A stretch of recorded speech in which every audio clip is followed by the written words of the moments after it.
Okay, una-una ho, your take on the revelations, the bombshell dropped by Senator Amy Marcos. Matagal na pinag-uusapan ito, but coming now from the sister. First, why during this INC rally, and what do you think was the goal? Well, clearly, Senator Amy showed that it is very important to help prevent any eventualities in whatever is happening. Second, he showed that country is more important than probably the what is happening within the Marcos family. But it is clear that there was endearment in what she said about you're adding and I will that she will be there for him. There was no mention of resignation. It was just a talk about umuwi na tayo, magpahinga na tayo. So, if you look at the whole speech of the senator, it really was conscious about the Filipino culture of family. But it was a pained act, as you saw her in her delivery, and after that she was shaking. She was, as she said, I was unburdened, but mahal ko kapatid ko. So I guess the agony there's so many things going on social media, that how come she never talked about it, that she knows about it when she negotiated with the unit team for 2022. But these are all hindsights, but right now what we have is a sister, the eldest, at she actually contextualized it as dati ang tatay ko nandito, ang tatay natin nandito para alagaan tayo, ngayon ako yung panganay. So there's so many things that she mentioned, taking into careful consideration about family. Because she is addressing a bigger audience, which is not only the INC, but those outside. And really, all of us were shocked. I was with another leader during the meeting, and we watched her on TV, and all of us were like, wow. That was the initial reaction, and when we were able to get over the speech, it was like there was total silence in the room. And I respect her. It's a very courageous act. But let's see. Probably she wanted to stop whatever is being planned by both sides.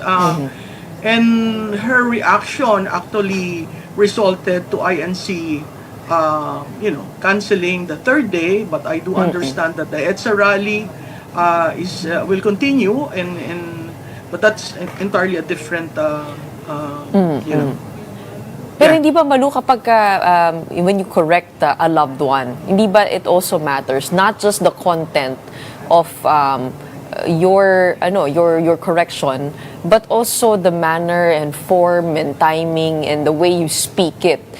Some would say na kung talagang mahal ni Senator Amy ang kanyang kapatid, sana ginawa na lang niya ito in private, no? Why decide to say to give those revelations in a protest rally na nababahiran ng all sorts of speculation that could possibly lead to a withdrawal of support na matagal na din pinag-uusapan. I mean, it begs the question, was there a different objective to this other than being loving of your brother?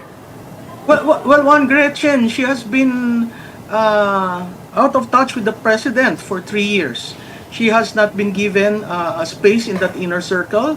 She is not part of the kitchen cabinet of the president. And the plan was in 2022 that she will be very active as a member of the kitchen cabinet. So how do you reach out to your brother if you haven't seen each other for 3 years? And why now?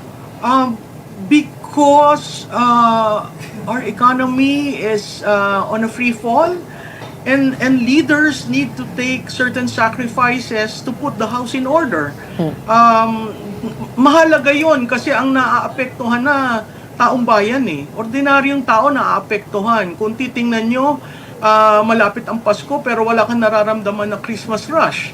Ang mga tao nag-iisip, gagastos ba ako ngayon o itatago ko ang pera ko para sa susunod na quarter. So, yung timing, napakahirap mong i-judge. Pero kinailangan niya to rise into the occasion to do this. Mind you, she has always been there for the brother. When he was governor, it was citizen, or I think congresswoman siya, who actually was like a sweeper. If you look at the career of the president, I mean, Marcos is always there trying to sweep things. When he became governor, ang nag-take over siya.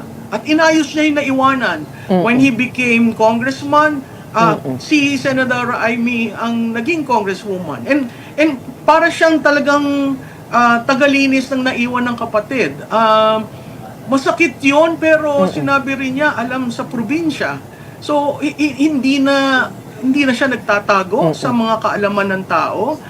Kasi the more na itatago mo, the more na kinukonsinti mo. And that narrative echoes to families with children or relatives who are in the same situation. Either you cover it or you help them out in the hope that they will be able to stand up on their own after rehabilitation. And I guess it's also crucial to look at not the 2028. Certainly Senator Marcos wasn't focused on the 2028 because if she was, this should have stopped. She should not go to the stage if she was thinking of 2028. Wala sa usapan ngayon ang 2028. Ang nasa usapan ay anong gagawin natin sa nahuhuling 3 taon. Tayo ba ay ganito lamang na just floating, or are we going to seize the opportunity and rebuild? Naiiwan na tayo.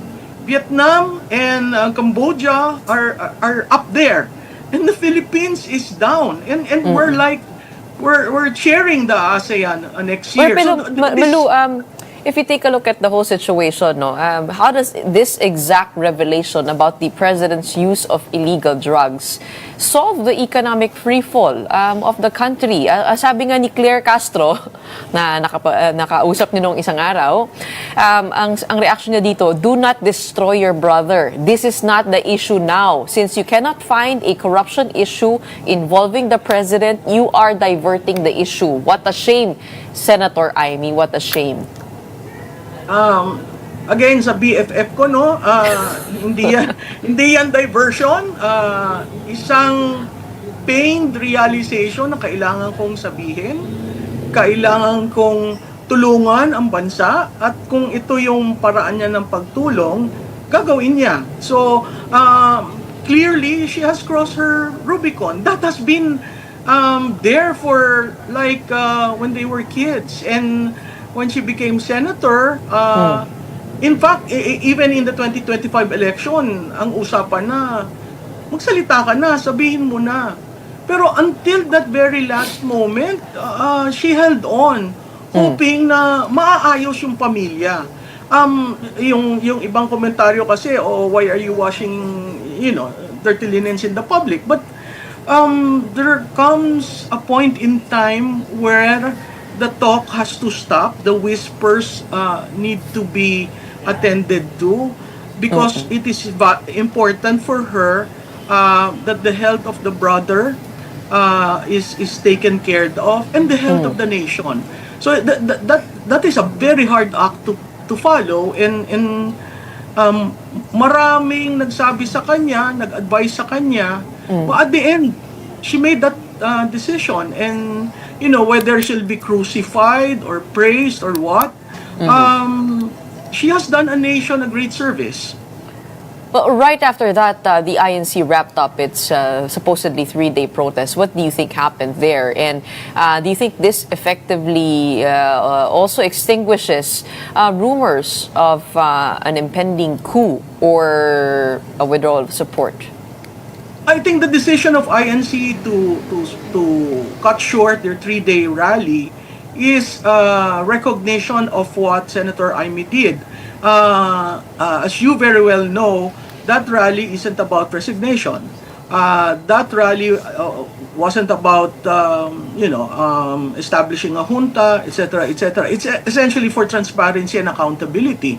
And if you look at the speeches, they were calling for opening the process, making accountable, getting these people filed cases filed in court. So when they decided to stop, I guess it's the fact that if they continued, it would lead towards a call for resignation, and that